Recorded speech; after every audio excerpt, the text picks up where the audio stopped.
मैं गुरु शरण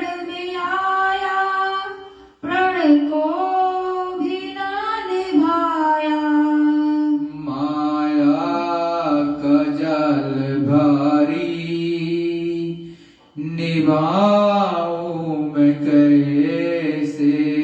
माया का जाल भारी निभाऊं मैं कैसे। ब्रह्मा और विष्णु जिनको है सिर झुकाते, ब्रह्मा और विष्णु जिनको है सिर झुकाते। मम शीस पाप भारी झुकाऊं मैं कैसे। मम शीस पाप भारी झुकाऊं मैं कैसे। गुरुदेव हैं पधारे स्वागत करूं मैं कैसे। गुरुदेव हैं पधारे स्वागत करूं मैं कैसे। इन आंसुओं की माला लो भेंट है तुम्हारी। इन आंसुओं की माला ले भेंट है तुम्हारी। मैं शरण में हूँ तुम्हारी स्वागत करूं मैं कैसे। मैं शरण में हूँ तुम्हारी स्वागत करूं मैं कैसे। गुरुदेव हैं पधारे स्वागत करूं मैं कैसे। गुरुदेव हैं पधारे स्वागत करूं मैं कैसे। कछु हाथ ना हमारे स्वागत करूं मैं कैसे। कछु हाथ ना हमारे स्वागत करूं मैं कैसे। भगवान हैं पधारे स्वागत करूं मैं कैसे। भगवान है पधारे स्वागत करूं मैं कैसे। जय गुरुदेव। जय गुरुदेव। अखंड रूप से विराजमान परम पूज्य स्वामी जी महाराज के चरणों में मेरा कोटि प्रणाम। यहाँ पर उपस्थित योग ऑनलाइन देख रहे समस्त प्रेमी भाई बहनों से सादर जय गुरुदेव। उस मालिक उस प्रभु की असीम दया और कृपा जब जीवों पर रहती है तो जीवों को मालिक का सत्संग मिलता रहता है। संत इस धरा मंडल पर विचरण किया करते हैं और सत्संग रूपी गंगा को बहाते रहते हैं। यदा कदा जहां जीव होते हैं जिनके अंदर तड़प और विरह होता है, उसके अनुसार उस क्षेत्र में पहुंच करके संत सद्गुरु उन जीवात्माओं को, उन रूहों को जो मनुष्य शरीर में बैठी है, उनको सच्चा सत्संग और प्रभु प्राप्ति का सच्चा नामदान देती रहती है। काल माया के झकोले से बचने और बचाने का पूरा प्रबंध, पूरी समझदारी, पूरा ज्ञान मनुष्यों को देते रहते हैं।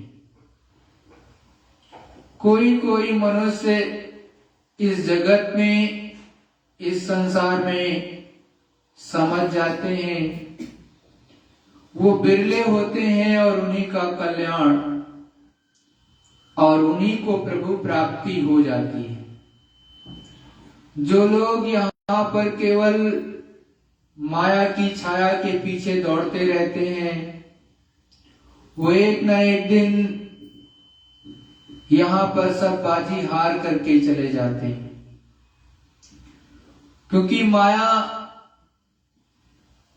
को साफ साफ संतों महात्माओं ने कहा, माया काली नागनी सब जग रही लिपटाई, ज्योतिष को बंदे सोत सही को खाए। संत महात्मा बताते हैं कि जो लोग केवल माया के पुजारी बन जाते हैं, वो माया सबको अपने में लपेट लेती है और उसके बाद वो उसी को डस लेती है, समाप्त कर देती है। मतलब वो अपने जीवन के अमूल्य श्वासों की पूंजी को हार करके यहां से चले जाते हैं, जबकि ये मनुष्य शरीर केवल उस प्रभु की प्राप्ति के लिए, सच्चा प्रभु भगवान ईश्वर को प्राप्त करने के लिए मनुष्य शरीर मिला। लेकिन इस मनुष्य शरीर का जो मुख्य उद्देश्य है, उसको लोग हासिल नहीं करते। कुछ बिरले लोग जो संतों के चरणों में बैठ जाते हैं, जो सच्चे गुरु तक पहुंच जाते हैं, उनको तो इसका ज्ञान और भान हो जाता है।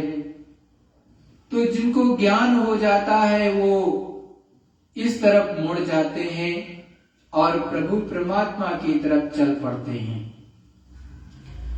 और तो अधिकतर जीव सच्ची चीज को बिसार देते हैं, छोड़ देते हैं, प्रभु प्राप्ति की तरफ नहीं चलते। परम संत बाबा जय गुरुदेव जी महाराज ने कितना अथक परिश्रम करके सभी को सत्संग दिया, सच्चा नाम दान दिया कि सभी अपने घर की तरफ चलने का प्रयत्न करें।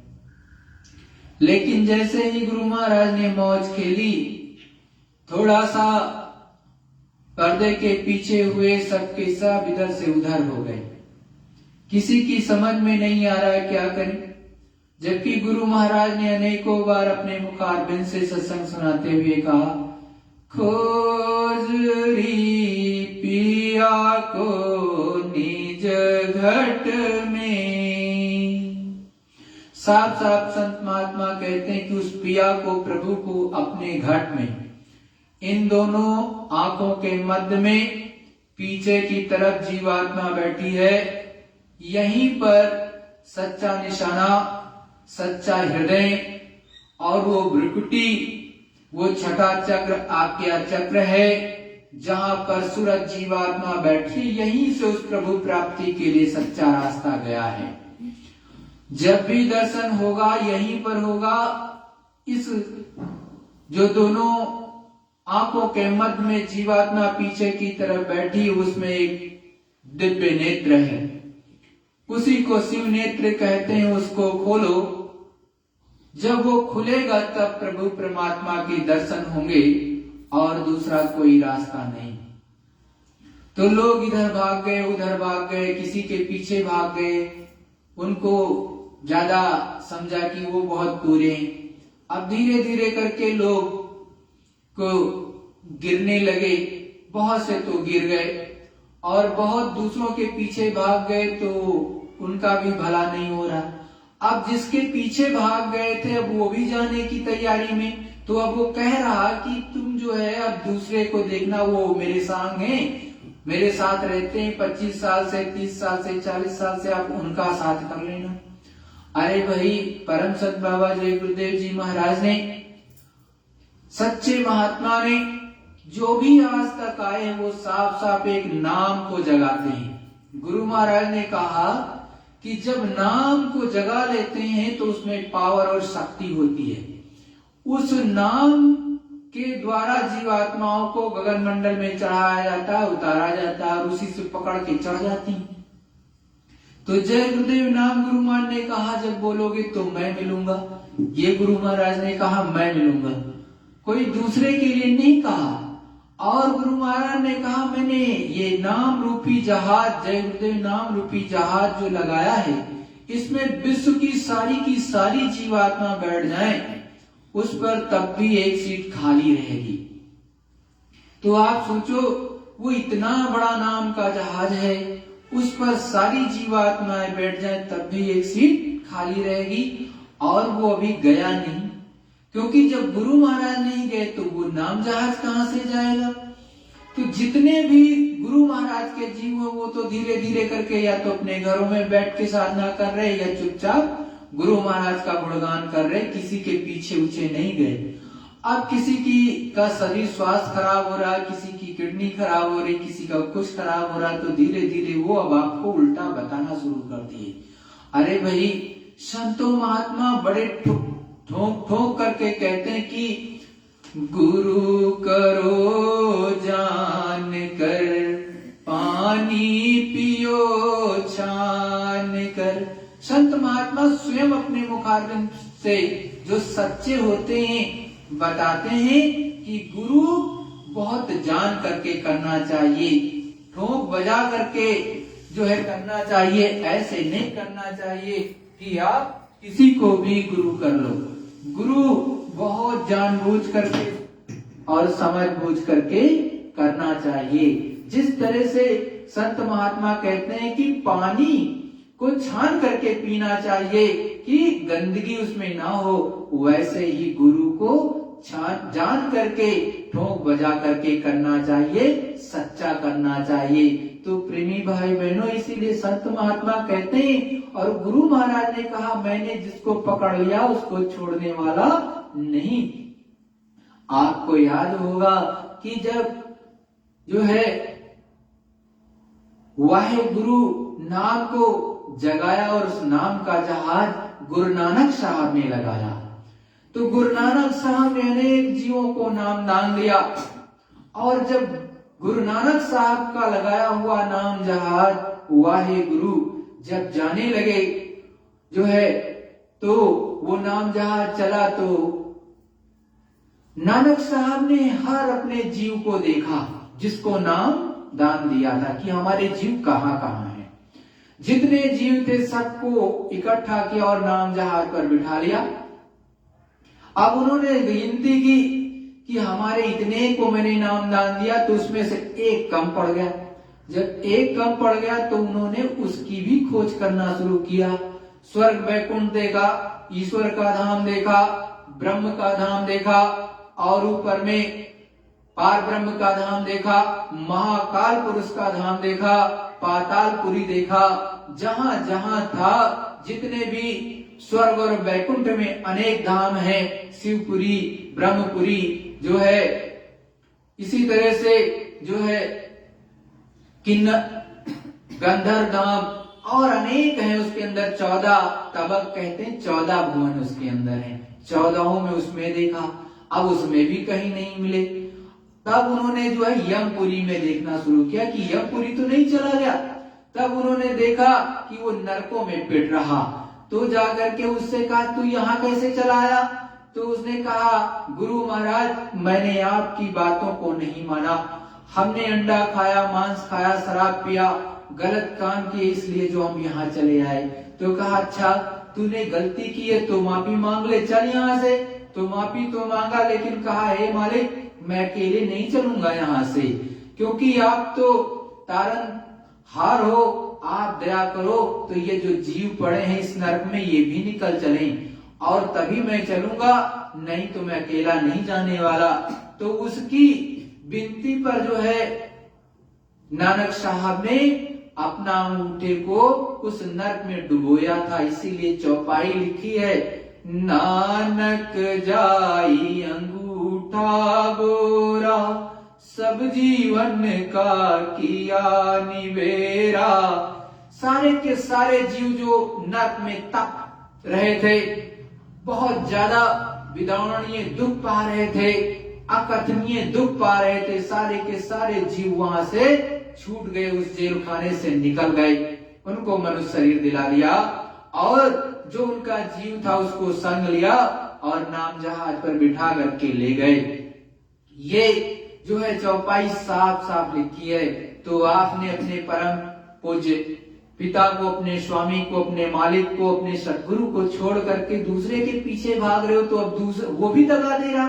अरे अपने गुरु के संग रहते तो गुरु महाराज ने साफ साफ कहा कि जो है जब संत महात्मा रहते हैं तो जैसे यहाँ सत्संग बैठ करके सुना रहे जाए जहाँ विश्व के कोने में, और कोई हजारों लाखों करोड़ों मील दूर पर भी उसका शरीर छूट रहा होता तो उसका भी प्रबंध कर देते हैं, देखते रहते हैं, उसकी भी जीवात्मा का संभाल करते हैं। लेकिन आप लोग तो गलत की।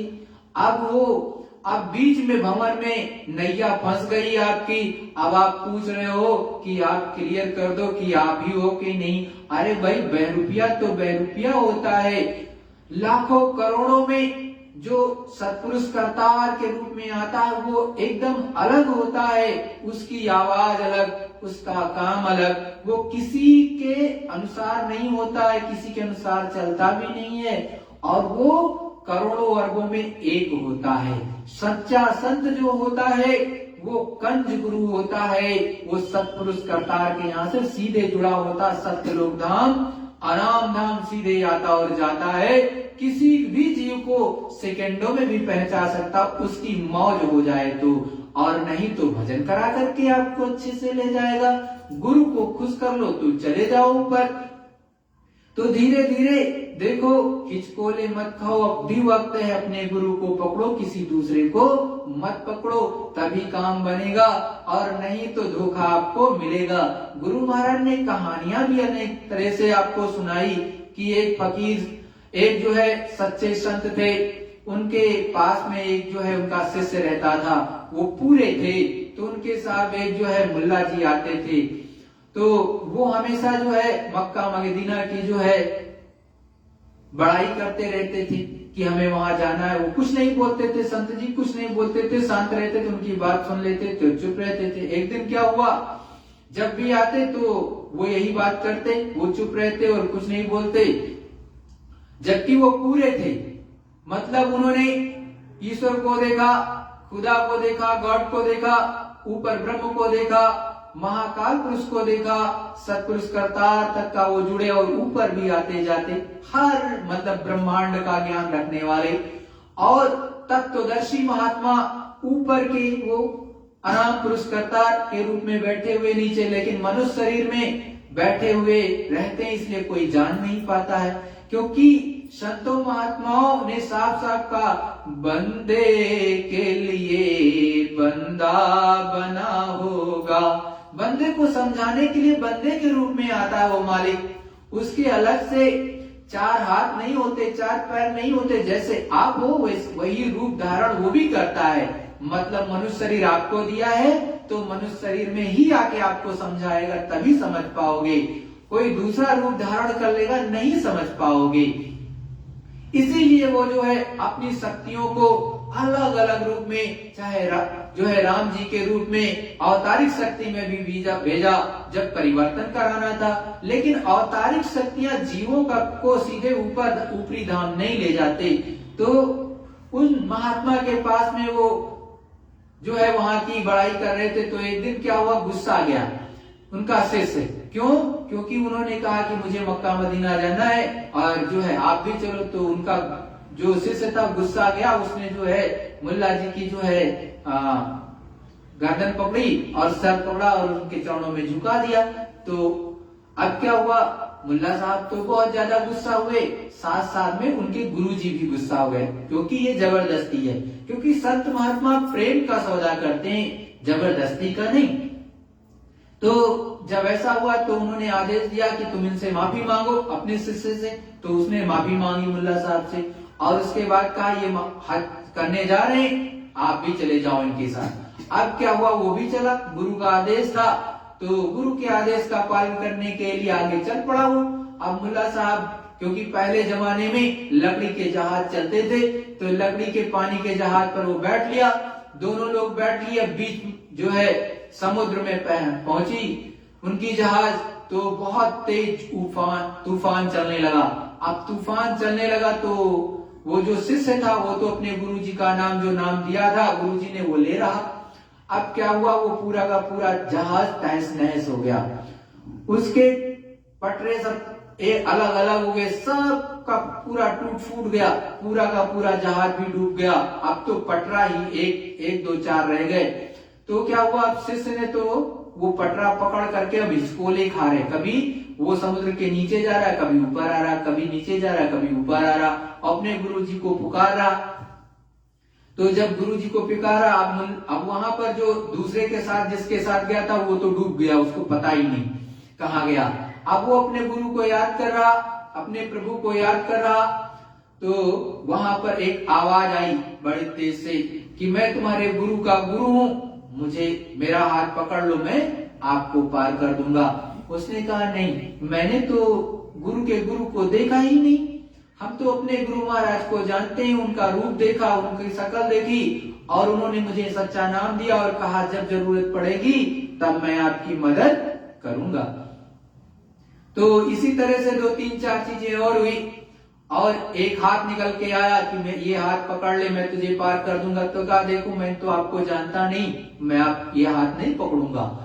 अंत में उनके गुरु महाराज स्वयं साक्षात आए और फिर उसका हाथ पकड़ा और हाथ पकड़ करके बाहर निकाल करके समुद्र से ले आए।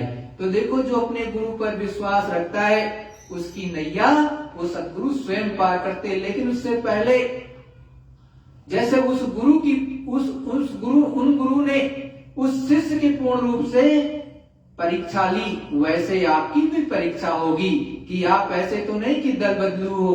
तो संत महात्मा हर तरह से अपने बच्चे की परीक्षा ले लेते हैं, तो आपको सचेत रहना चाहिए, नहीं तो धोखा ही मिलेगा। क्योंकि रामायण में भी साफ साफ लिखा है, हरहि शेष धन शोक न हरहि, सो गुरु घोर नरक मां परहि। रामायण में बड़े साफ शब्दों में लिखा है ये चौपाई कि देखो ऐसे शिष्य जो शिष्य के शोक को नहीं हटते, उसके दुख को नहीं हरते हैं, बल्कि उसके धन को हर लेते हैं, ऐसे गुरु जो है बाद में नरक में चले जाते हैं और नरक में बहुत पिटाई होती है। तो देखो आपको गुरु महाराज ने इतना सत्संग सुनाया है और इतना आपको ज्ञान दिया, अगर फिर भी आप डूब रहे हो तो ये आप जानो, आपका काम जाने। और जितने गुरु महाराज ने तो बहुत पहले कहा था, न जाने कितने जय गुरुदेव बनेंगे, तो जय गुरुदेव तो बनी, आप अपने जय गुरुदेव को पहचानो तो काम बनेगा। जय गुरुदेव। देखो प्रेमी भाई बहनों, ये 2 दिसंबर 2006 का सत्संग है गुरु महाराज का, आगहन पूर्णिमा 2006, 2 दिसंबर 2006 सायंकाल 3 बजे का। जय गुरुदेव नाम किसका? प्रभु का। राधा स्वामी नाम किसका? प्रभु का। राधा स्वामी नाम किसका? प्रभु का। पूरे गुरु का नाम राधा स्वामी, गुरु का नाम राधा स्वामी, गुरु का नाम राधा स्वामी। जोर से बोलो, गुरु का नाम राधा स्वामी। गुरु का नाम राधा स्वामी सूरत और शब्द स्वामी है। जो इन आंखों के पीछे बैठी है सूरत, वो है सूरत, राधा है, और स्वामी नाम मालिक का। तो राधा स्वामी बोलो, राधा स्वामी, राधा स्वामी बोलो, राधा स्वामी। सूरत का नाम राधा और शब्द का नाम स्वामी, तो राधा स्वामी, राधा स्वामी। इस स्वामी इसीलिए किसी को कोई शंका की जरूरत नहीं है, इसमें शंका की गुंजाइश नहीं, क्योंकि सबके अंदर राधा है, सूरत है सबके अंदर, और शब्द ऊपर से आ रहा है, वो स्वामी है। तो राधा स्वामी सीधा है, लेकिन जब लोग नहीं जानते हैं तो शंका करते हैं। बोलो जय गुरुदेव। जय गुरुदेव नाम किसका? प्रभु का। बैठ जाओ, बैठ जाओ सब। अब देखो गुरु महाराज क्या सत्संग सुना रहे हैं आपको। ये बड़े भाग्य से सत्संग मिलता है। आप सब लोग अब मेहनत करने लगे हो, और जब इच्छा जागती है, तड़प होती है, लगन होती है, तो काम बनता है। तो लोगों में अब लगन होने लगी है, तो इच्छा जाग गई अब करने की। अब वो चाहते हैं कि कुछ करें, कुछ पाएं, कुछ प्राप्त करें, तो यहाँ से निकल चलें। समय अपने लिए थोड़ा है, किसका समय किस समय पूरा हो जाए, तो मकान मालिक ये मकान उसका है, निकाल देगा और अपना मकान ले करके हिसाब कर देगा, और सामान वो पड़ा रह जाएगा, किसी और को दिलवा देगा। उसका काम ही यही है, ये उसके काम आ जाएगा। अब ये सफाया करते हैं, फिर जब ये रात बना देगा तो फिर कभी किसी से मिलता नहीं है। तो यदि सूरत ने अच्छा काम किया तब तो ठीक है, खराब किया तो जन्म होगा। 1 मिनट के अंदर हिसाब करके तुरंत जन्म दे दिया जाता है। जिस योनि में भोजन हो और जो साधक है ऊपर जाएंगे, और यदि कहीं रुक गए तो रुक जाएंगे नीचे, अभी नहीं हिलाएंगे, और जहां से साधना टूट गई वहां से शुरू करा देंगे। तो वहां तक तो बताते ही निकल जाएंगे, और उसके ऊपर तो फिर चलना पड़ेगा और उसकी मदद लेनी पड़ेगी। बड़ा इंतजाम मालिक ने कर रखा है साधकों के लिए। ऐसा नहीं है साधकों के लिए इंतजाम किया। अब आप सत्संग सुनो, ये महापुरुषों का भेद है। स्वामी ने रखे देख निज नैना।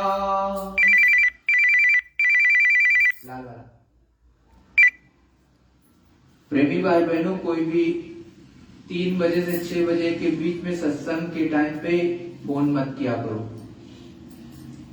कोई भी हो, विश्व का हर गुरु भाई बहन से निवेदन कि 3 से 6 के बीच में मुझे फोन ना किया कीजिए। उसके बाद कभी भी कर लीजिए, लेकिन 3 से 6 के बीच में रविवार के दिन भूल करके भी मुझे सत्संग के टाइम पे मत फोन करें। जय गुरुदेव।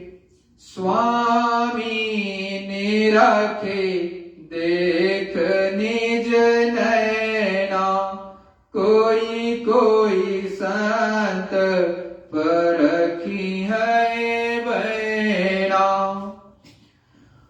स्वामी जी समझाते हुए कहते हैं कि तुम अपने नेत्रों से देखो, संतों के वचनों को कोई कोई परखेगा, कोई कोई पहचानेगा। सबकी पहचान में संत वचन नहीं आते, कोई कोई।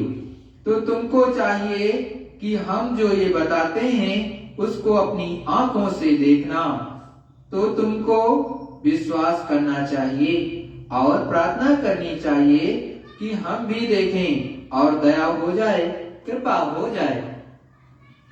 जो कोई शांत अगम गति गाई, चरण टेक पुनि महु सुनाई। जिस किसी संत ने भी मालिक का आगम का भेद बताया, उन्हीं की चरणों की कृपा से मुझे भी मिला।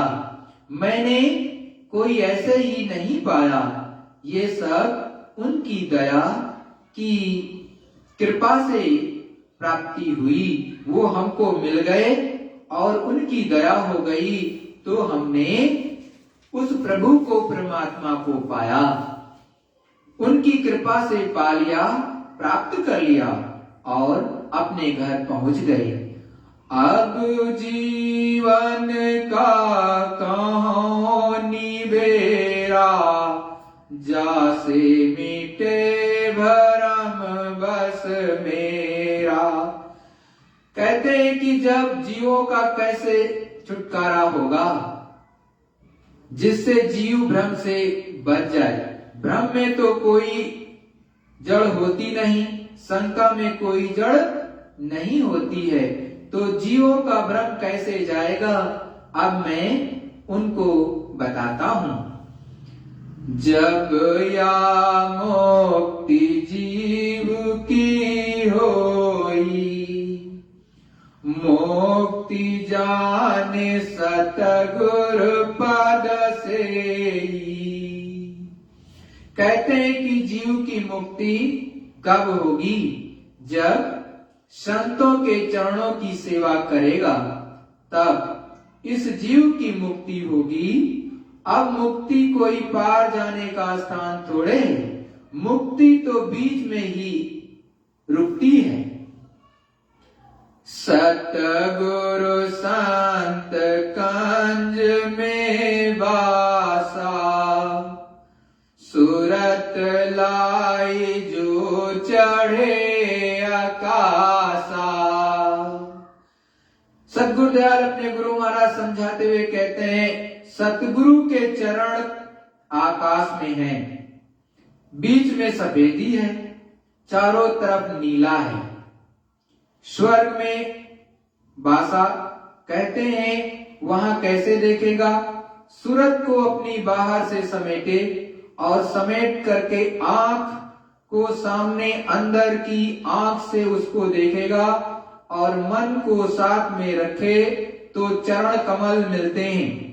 उस चरण कमल को पाने से ताकत, प्रकाश और ज्ञान शुरू हो जाता है। ताकत मिलती है, प्रकाश मिलता है, रोशनी सामने दिखाई देती है, देखने लगता है जो जो चीजें सामने हैं। श्याम कंज लीला गिरी सोई, तिल परिमाण जाने जन कोई। कहते हैं श्याम कंज नीलगिर पर्वत है, आकाश है, उसको पर्वत कहते हैं। कहते हैं उसमें ये खिले हुए हैं, जैसे किसी ने उसे जड़ रखा है। नीलगिरी आकाश में जड़ रखा है, ऐसा दिखाई देता है साधक को, जब साधक साधना करता है और आंख और मन को रोक करके, तो ये पहले दिखाई देते हैं। क्यों? क्योंकि मन का स्थान तो आगे है, तो मन जब साथ दे जाए, आंख के साथ रुके, दिव्य दृष्टि के साथ रुके, तो फिर आगे देखेगा। तो दृष्टि का मन जब साथ देता है तो आंख खुल जाती है, तो देखता है, तो चलता है, तो रस आने लगता है, आनंद आने लगता है। तब तो आनंद समय पर साथ देता है। आदत हो करके भी कभी कभी इसे पार करके भाग जाता है।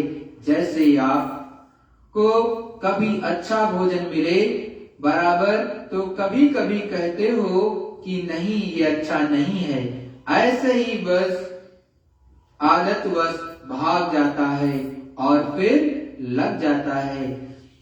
छिन्न छिन्न मन को तहाँ लगावे, एक पलक छूटन नहीं पावे।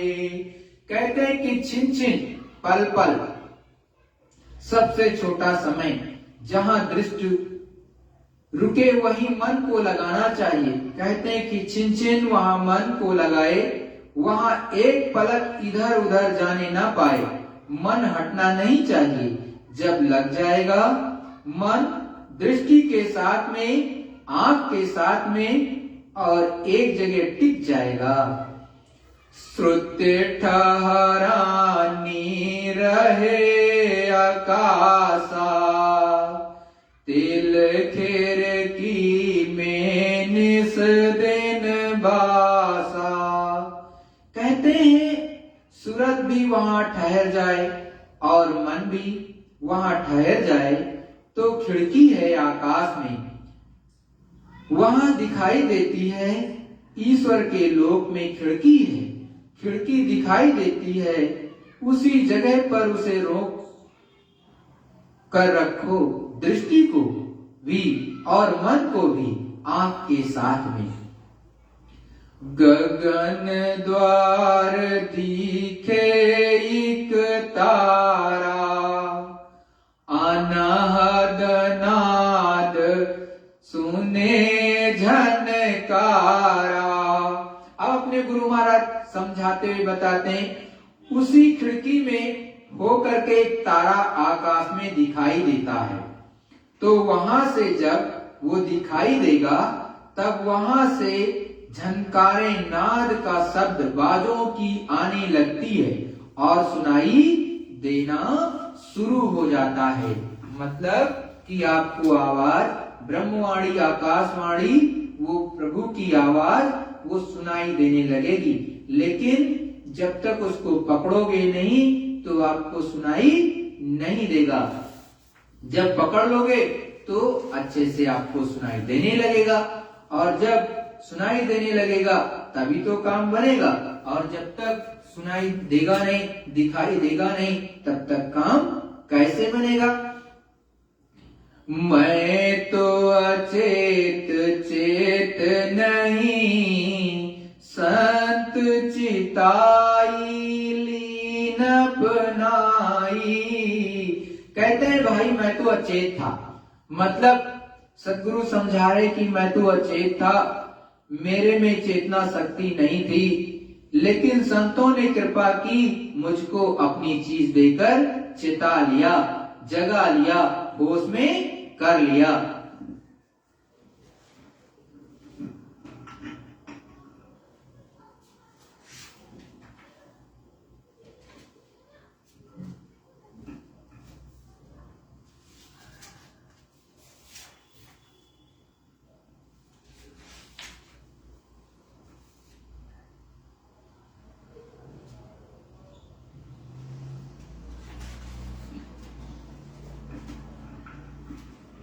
अब जब आवाज सुनाई देने लगी तो आगे गुरु महाराज समझाते हैं कि जब आवाज मतलब चरण कमल मिल गए तो आवाज एकदम से स्पष्ट आने लगती, बहुत तेज गगन मंडल में तेजी के साथ आती है।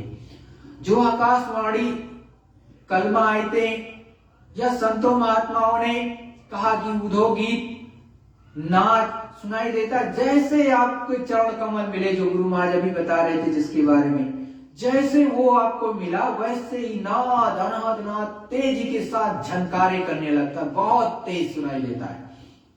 तो अब गुरु महाराज क्या समझाते हैं, अनहद सुने गुने नहीं भाई, सुरत ठेक ठहर जग जाई। कहते हैं जो अनहद है उसको अच्छी तरह से सुने, ऐसा नहीं है कि उसे छोड़ दिया, सुने और गुने कि मतलब ये कि ऐसा कि आपने पहले कभी नहीं पाया, और सूरत उसमें लगी है और दृष्टि उसमें जमी रहे, एकदम सामने देखा जाता है, और कौन सा शब्द आ रहा बड़े ध्यान से सुना जाता है। प्रेमी भाई बहनों, चूए अमृत पीवे अगाई, पीवत पीवत मन छकी जाई। गुरु महाराज समझा रहे कि ऊपर में अमृत चू रहा है, अमृत पीने में अमर हो जाओगे, तो अब सूरत उसको पीती है तो मन उसी के साथ में उसका आनंद लेने लगता है, और फिर पीते पीते छक जाता है। जैसे किसी पर भूत लग गया और फिर उसको भोजन कराया जाए, उसको तो करते करते फिर छक जाता है, तो कहता है अब हो गया, अब हम तृप्त हो गए, अब नहीं चाहिए, ऐसे कहता है, वो बोलता है। ऐसे ही मन कहता है कि अब हम तृप्त हो गए, अब हमने पिया, अब खूब पिएंगे।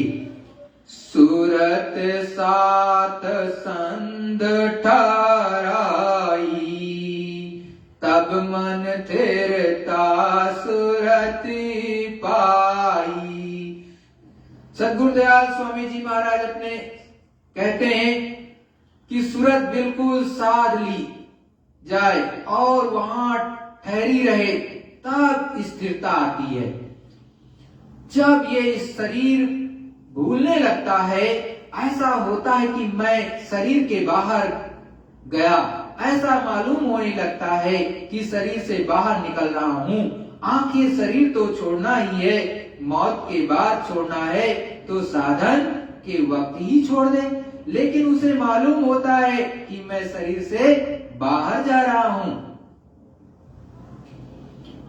सूरत ठहर द्वार जिन पकड़ा, मन अपंग होई मानो जकरा।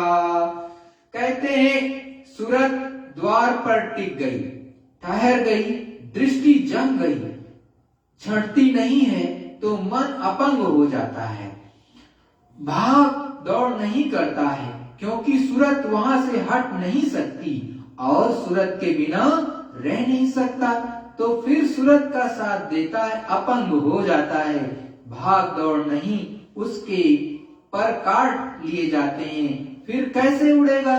दरवाजे पर अमृत पीने को तो सूरत को तो बल लेती है, ताकत लेती है अमृत पी करके, और ये भी अमृत पीता है। अब इसके पर कट गए, वो अब वासना की तरफ नहीं दौड़ेगा, वासना ही पर है। ये काम, क्रोध, मद, लोभ ये पर हैं, इनको काट दिया तो ये भाग नहीं पाता, ऐसे अपंग हो जाता है।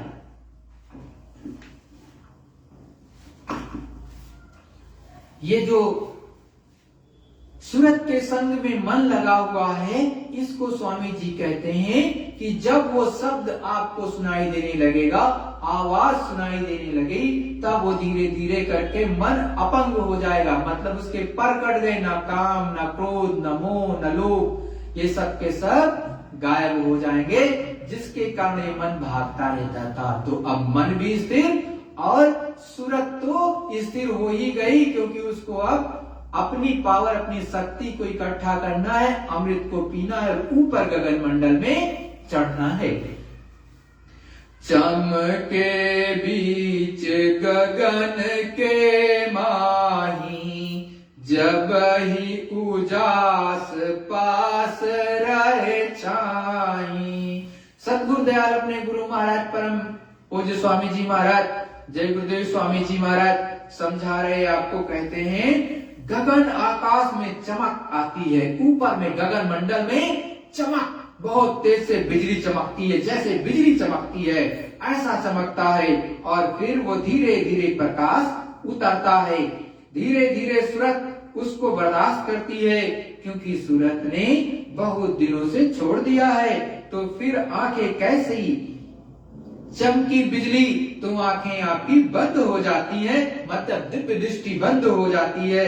तो ऐसे ही उसको देख करके सूरत की आंखें बंद हो जाती हैं। अब धीरे धीरे उतरता है, बंद होता है, उतरता है, बंद होता है, ऐसे चमक आई, फिर चमक गई, फिर बंद हुई, ऐसे चमक आई, फिर धीरे धीरे दृष्टि ठहर जाती है, बर्दाश्त हो जाती है, तो खूब देखती है उस प्रकाश को ये सूरत, ये जीवात्मा।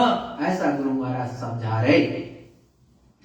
जस जस सूरत सरक सत द्वारा, तस तस बढ़त जात उजियारा। जैसे जैसे सूरत आकाश की तरफ बढ़ती जाती है, वैसे ही प्रकाश नीचे उतरता है, उतर रहा है, प्रकाश आ रहा है, उससे चलकर अब प्रकाश और तेज, और प्रकाश से तेज, और प्रकाश वो सहन करती जाती है, फिर वो खड़ी हो जाती है, प्रकाश में जाकर के एकदम से खड़ी हो जाती है, उसको बर्दाश्त करने लायक हो जाती है और सामने ऐसे खड़ी हो जाती है और उसको एकदम से पावर और शक्ति इतनी आ जाती है कि वो बर्दाश्त करने लगती है। यही सूरत जीवात्मा जो दोनों भवों के बीचों बीच बैठी है।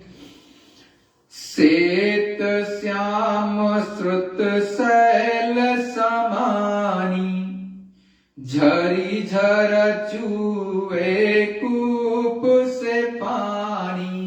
अब गुरु महाराज परम पूज्य स्वामी जी महाराज, जय गुरुदेव जी महाराज समझाते हैं, कहते हैं कि वो सूरत उड़ने लगती है, शब्द को पाकर उड़ने लगती है, नाम को पाकर उड़ती है, क्योंकि सबके पार तो वो चली गई, इधर पकड़ के चली गई, सब चली गई, तो आकाश में जाकर उड़ती है, सफर करती है।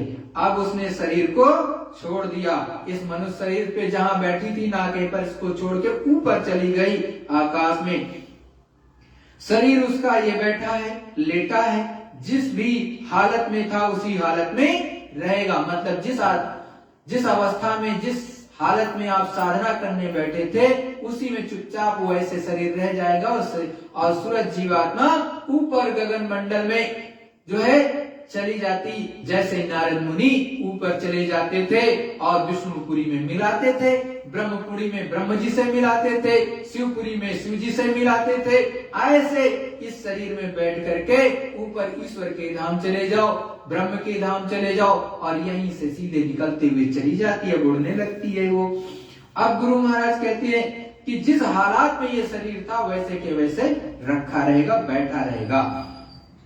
मन स्थिर अस अमीय घाना, तात पांच रंग विधि बखाना।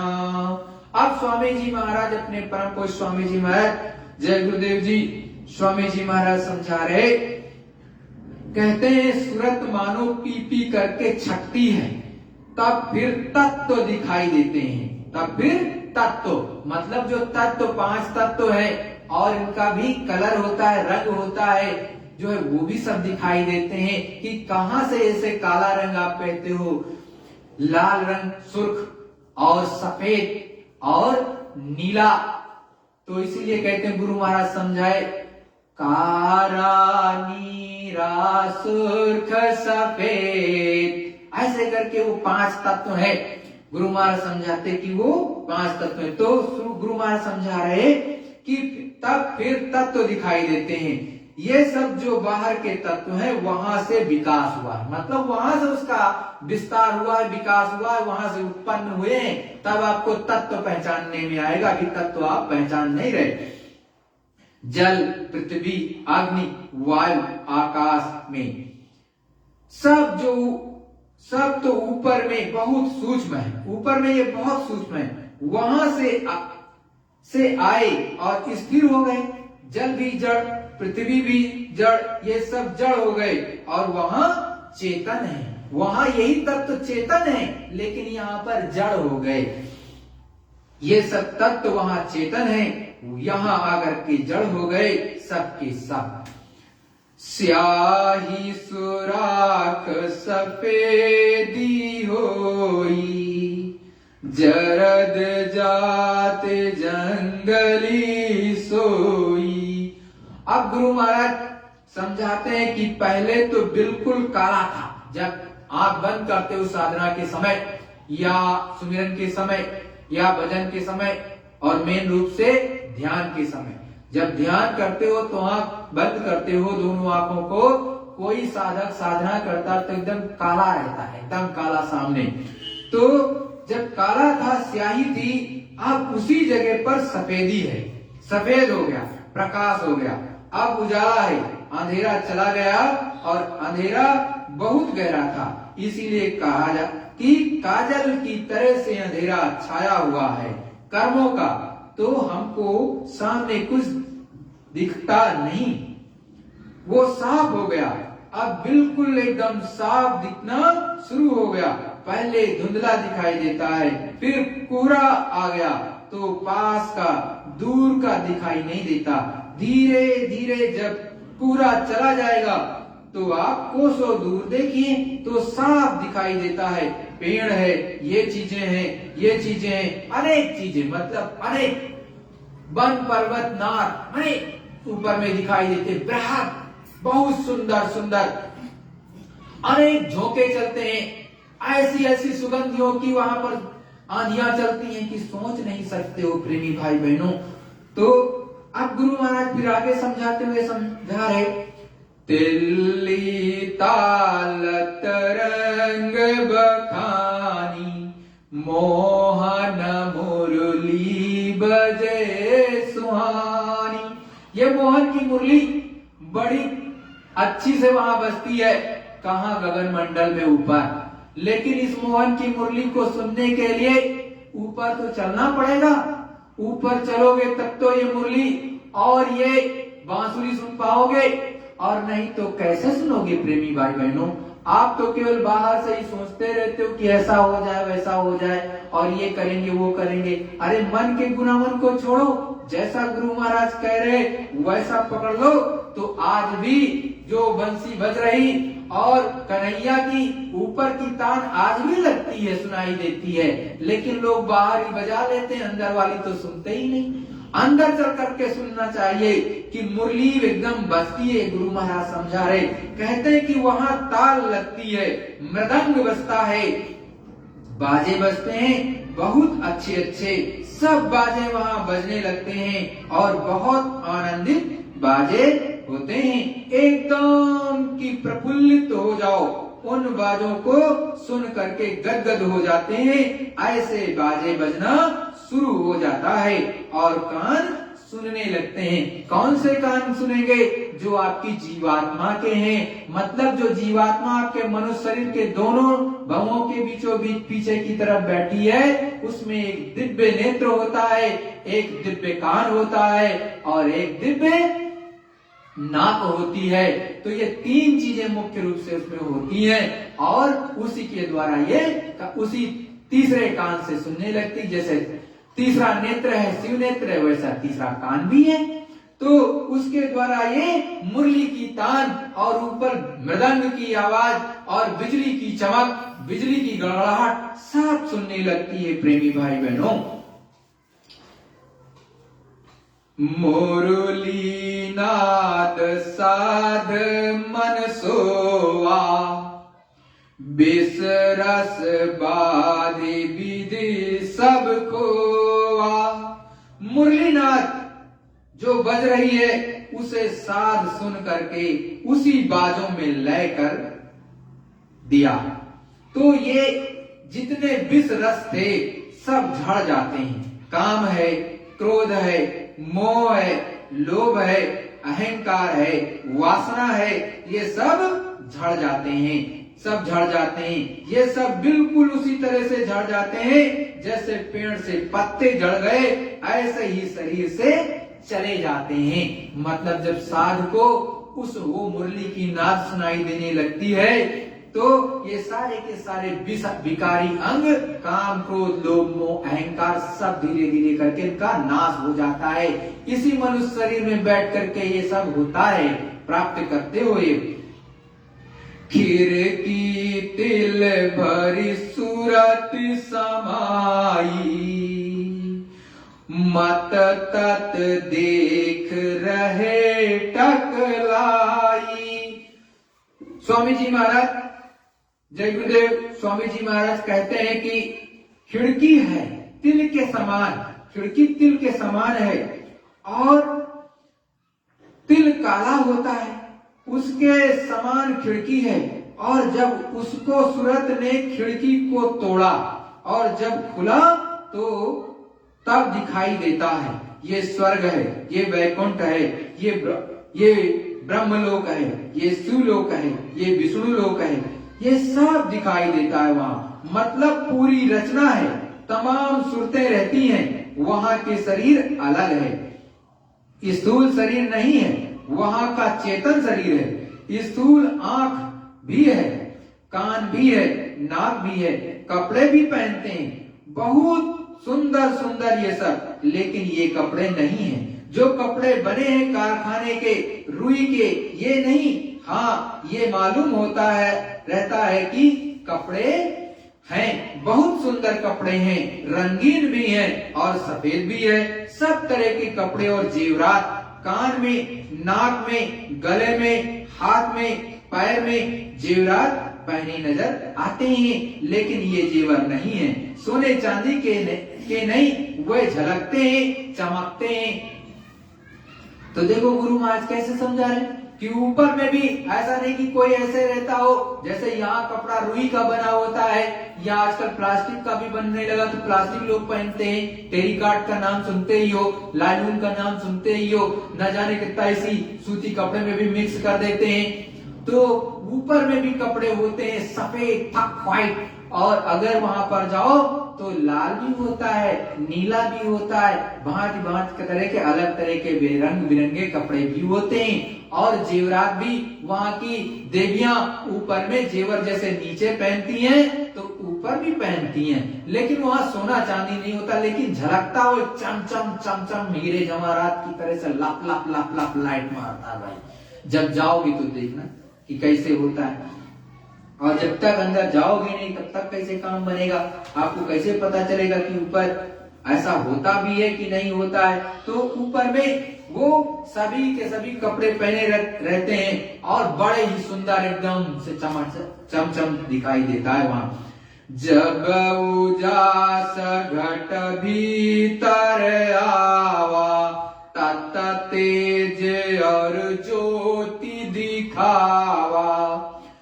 अब स्वामी जी महाराज, जय गुरुदेव स्वामी जी महाराज समझाते हैं अपने पिया, अपने सतगुरु जी, अपने गुरु महाराज क्या समझा रहे, कहते हैं कि जैसे ही प्रकाश नीचे आया और 5 तत्व जब ये नीचे आए तो सामने ज्योति जल रही निरंजन भगवान की क्या दिखाई देगी, जलती हुई ज्योति दिखाई देगी।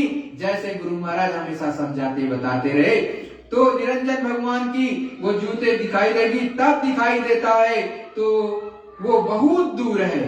तो ज्योति को देखते देखते देखते देखते जैसे ही जब निशाना लगेगा तो आंख खुल जाएगी, आवाज आ रही, उसी को पकड़ के चले गए, घंटा शंख बज रहा, पकड़ लिए चले गए, तो वहां जहां से आवाज निकल रही वहीं पहुंच गए, तो उसका दर्शन होता है। बिना आवाज पकड़े, बगैर घंटा पकड़े और शंख वहां पहुंच नहीं सकते हो।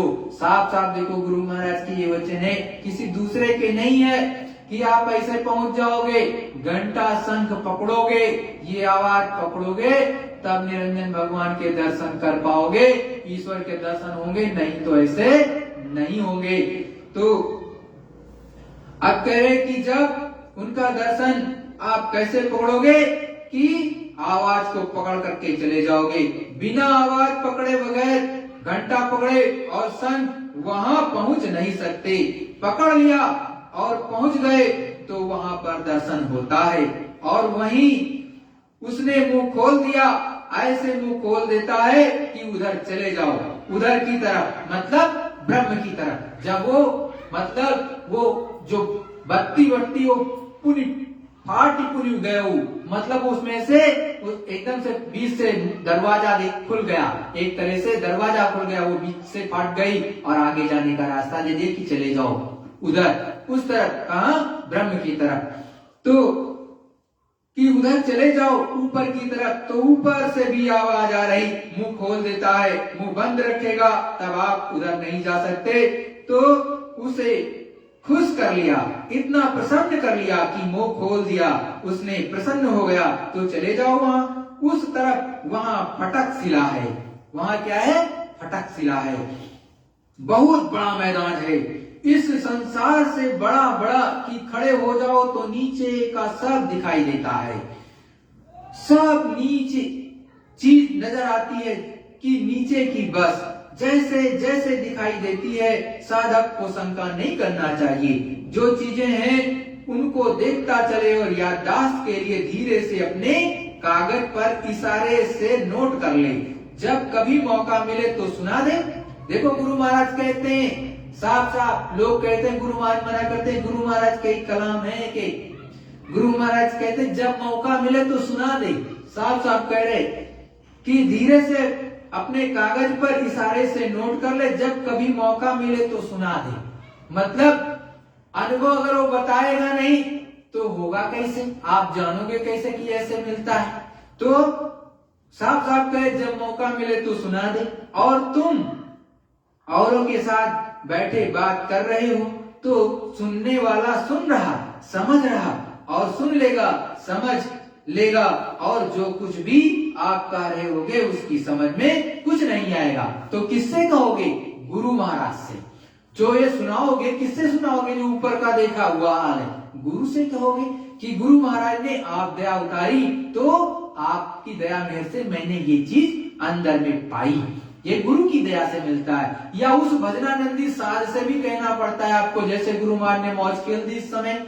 अब इस समय गुरु महाराज डायरेक्ट तो आपको नहीं मिल पा रहे, तो आपको अपने साध से कहना पड़ेगा जो आपसे ज्यादा भजनानंदी है, जो ऊपर तक की उसकी चढ़ाई है, मतलब तीसरे धाम तक, उससे पहले वाले की नहीं, जो तीसरे धाम तक आता जाता उसको पकड़ो और उसके हाव भाव से आपको पकड़ में आ जाएगा कि ये कैसा, ये सच्चा है कि नहीं। और जो मान बड़ाई प्रतिष्ठा में रहता हो, दूसरों की निंदा करता हो, प्रेमी भाई बहनों भूल करके उसको मत पकड़ना। जो किसी की निंदा करता हो वो उसको कभी मत पकड़ना कि वो साधक, भले वो कहता हो कि मुझे पूरा का पूरा टेंडर मिल गया, मैं ही 1000 लोगों को ऊपर पहुंचाऊंगा। कुछ ऐसा लोग हैं कहते हैं 1000 लोगों को मैं पहुंचाऊंगा, कोई कहता है 2000, कोई करोड़ों को, कोई लाखों को कहना शुरू कर देगा कि मुझे। अरे जब आपको परम संत बाबा जय गुरुदेव जी महाराज ने नाम दिया तो उन्हीं के पास में नाम, टिकट, जहाज जो है ले जाने का पूर्ण जिम्मेदारी उनकी है, किसी दूसरे को नहीं देते। और गुरु महाराज ने यही कहा, अब की कर लो, अब की पार कर दूंगा, तो दूसरे का तो ना यहाँ सवाल ही नहीं उठता। तो प्रेमी भाई बहनों अब क्या करे, तुम अपनी बात सुना दो, जो सुनने वाला है वो उनसे बात कर रहा है, उनकी सुन लेगा, तुम्हारी भी सुन लेगा और आपके ऊपर वो दया कर देगा। मतलब सदगुरु आप पर दया कर देगा। जय गुरुदेव। जय गुरुदेव। देखो गुरु महाराज ने ये अगहन सुदी 10वीं, ये जो आपको सत्संग सुनने को मिल रहा था, ये गुरु महाराज के मुखारबिंद का था। एक एक शब्द गुरु महाराज के थे। तो आपको ऐसे ही लग करके प्राप्त करना, इसमें खोल करके तो गुरु महाराज ने समझाया है, कैसे सूरज चढ़ती है, कैसे ऊपर जाएगी, कैसे प्राप्त करेगी, सब बताया है। अब इस बात को भी आप ना समझो तो आपको क्या कहा जाए। और गुरु के सहारे रह करके प्राप्त करना चाहो तो सब मिल जाता है, सब मिलता है। दिखाई आज भी देता है, सुनाई आज भी देता है। और जब गुरु महाराज आएंगे, अभी तो उन्होंने कहा है कि ऐसा सत्संग सुनाऊंगा कि आप बैठे बैठे यहाँ से जो मैं बताऊंगा वो ऊपर का नजारा देखोगे। वो तो अभी किया कराया नहीं, वैसे वो भी कराएंगे, आएंगे आगे और वो कराएंगे। लेकिन कौन कराएगा? गुरु महाराज, कोई दूसरा नहीं कराएगा। वो सत्संग भी सुनाएंगे, ऊपर चढ़ा भी देंगे साथ साथ। तो ऊपर का भी नजारा देखोगे और नीचे जो सुन रहे वो भी सुनोगे। तो इधर दिव्य दृष्टि खोली, ऊपर का नजारा देखा और नीचे का भी देख रहे हो। तो ऐसी बातें गुरु महाराज करेंगे और ऐसी मौज होगी आगे। तो आगे सारा कार्य गुरु महाराज स्वयं करेंगे। और गुरु के आधारे, गुरु के सहारे रहो, गुरु के चरणों में लीन रहो, तभी कुछ प्राप्ति होगी। और नहीं तो दूसरा कहे हम चढ़ा देंगे या हम पहुंचा देंगे, अब हमको पट्टा मिल गया है नाम जहाज की आपको पार करने का। ऐसे लोग कहने लगे कि मुझको दे दिया है कि इतने लोगों को पार करने का, तो भैया वो जाने, उसका काम जाने, मैं तो गुरु को जानता हूँ। देखो गुरु महाराज ने अनेक तरह की कहानियां सुनाई, आपको चेताने के लिए, आपको समझाने के लिए, आगे बढ़ाने के लिए। तो गुरु को पकड़ो तो सारा काम हो जाए, नहीं आप जानो आपका काम जाने। जय गुरुदेव। जय गुरुदेव। देखो प्रेमी भाई बहनों, आगे होली का कार्यक्रम आने वाला, और से लोग होली का कार्यक्रम मनाएंगे। वैसे होली पर सभी प्रेमी भाई बहनों को, सभी सनातन धर्मियों को मेरी तरफ से हार्दिक शुभकामनाएं। लेकिन संतों महात्माओं ने कहा होली किसको कहते हैं? ये सूरत को जगाओ और उस प्रभु में मिला दो, उसको कहते हैं होली। मतलब ये जब सूरत आपकी इसकी दृष्टि खुल जाएगी उस प्रभु के संग होली, तो उसको कहते हैं होली। बाकी तो दुनिया की है, सब महात्माओं ने तो इसीलिए बनवाया था कि ये है इसका मुख्य कारण मनाने का, लेकिन अब अलग अलग तरह से मनाया जाता है, कोई बात नहीं, वो मना लो। और को जो भी यहाँ पर दिल्ली, नोएडा, एनसीआर में होंगे वो आना चाहें तो होली के दिन भी यहाँ पर सत्संग होगा। एक दिन पहले या 2 दिन पहले यहाँ पर आ सकते हैं, और 26 को, 27 को, 28 को, 1 को जो है इन 4 दिनों में 26, 27, 28, 1 तारीख ये सत्संग होगा। लाइव आप आकर के जुड़ सकते हो। अगर एनसीआर में दिल्ली में रहते हो तो यहाँ आ सकते हो। मेरा फोन नंबर जो है इस जो है वीडियो के जस्ट नीचे रहेगा डिस्क्रिप्शन में, वहां से आप देख कर तो मुझे कॉल करके आ सकते हो। यहाँ सत्संग सुन सकते हो, ध्यान भजन सुमिरन कर सकते हो यदि आपकी इच्छा हो। और जब भी आप रविवार के दिन, संडे के दिन आप सत्संग में सम्मिलित होना चाहें, एनसीआर में दिल्ली में है, दिल्ली, नोएडा, गुड़गांव, यहाँ कहीं पर भी है, गाजियाबाद में, तो आप कॉल करके मुझे यहाँ पे आ सकते हैं। फोन करके आप मेरे पास आ सकते हैं और यहाँ पे सत्संग में शामिल हो सकते हैं। नहीं तो अगर मैं यहाँ पर हूँ या कहीं पर भाई सत्संग बाहर देने के लिए गया हूँ तो वहां से आपको लाइव देने की कोशिश करता हूँ कि आपको मिल जाए। और नहीं तो 3 बजे से यहाँ होता है, 3 बजे से लाइव आप यहाँ पर आ जाइए तो लाइव भी मिल जाएगा। तो सत्संग में आप शरीक होते रहो, क्योंकि इतने गुण वचन आपको कहाँ सुनने को मिलेंगे। जो गुरु महाराज के एक एक वचन है वो सुनने वाले को मिलने वाला नहीं, क्योंकि अब तो लोग उल्टी रात अलापने लगे, अपना अपना बात रखने लगे। तो गुरु के आधारे, गुरु के सहारे रहोगे तो कुछ मिलेगा और ऊपर चढ़ोगे, और नहीं तो वही बात होगी, अंधा गुरु बहरा चेला, वही नरक में ठेलम ठेला। तो आजकल वो बहुत तेजी से चल रहा है, तो गुरु महाराज ने जैसा कहा आपको वैसा करना है, बाकी तो आप जानो आपका काम। जय गुरुदेव। जय गुरुदेव। सभी प्रेमी भाई बहन एक प्रार्थना बोलेंगे, तत्पश्चात विश्व के किसी भी कोने में होंगे वहां पर बैठ करके सुमिरन ध्यान भजन आप अवश्य करना। जय गुरुदेव। जय गुरुदेव। सत्य गुरु सतनाम तुमको लाखों प्रणाम। सतगुरु सतनाम तुमको लाखों प्रणाम। कोटिन सूरज चांद सितारे, कोटिन सूरज चांद सितारे, रोम रोम में करें उजाले, रोम रोम में करे उजाले। सत्य पुरुष करतार तुमको लाखों प्रणाम। सतपुरुष करतार तुमको लाखों प्रणाम। अरबों सूरज चांद सितारे, अरबों सूरज चांद सितारे, रोम रोम में कराएं उजाले, रोम रोम में करे उजाले।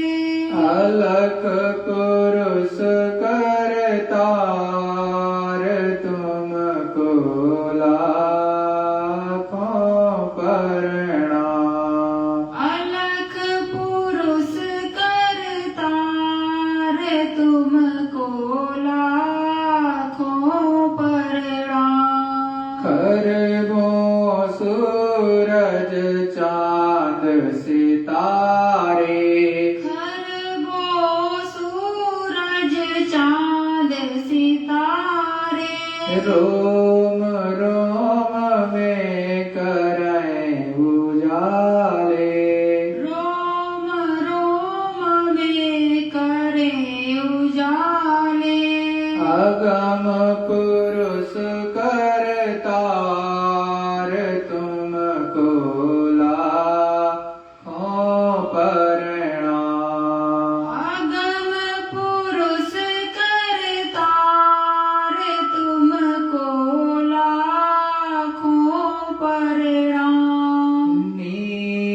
नील शशि भानुवतारे नील नील शशि भानुवतारे